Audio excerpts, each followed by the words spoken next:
Taigi sveiki visi, aš čia Tazer Lutavų ir kursiu savo pirmą video.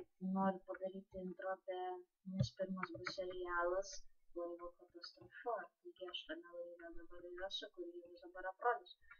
Aišku, čia rašykit, kad blogai bus, nes pirmas video tai va čia bus mano kambarys.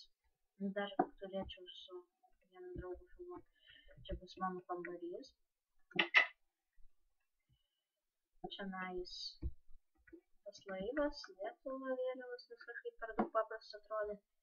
Nu ir aš darysiu video, nelabai žinote, ką dabar man sakyti, nes man pirmas video, aš nežinau, ką man kalbėti. Čia bus tokia tema, kad čia mes tipo suduštas laivas. Mes iššoksim, dar čia valtis reiks pasakyt. Iššoksim iš to laivo. Iššoksim iš to laivo ir ten po to plauksim ir nuslėpsiu ateityje, kas mums atsitiks.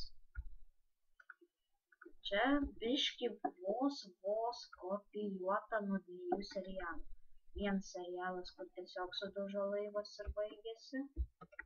O kitas Šaltas auksas, kur nesakysiu, kas nematė.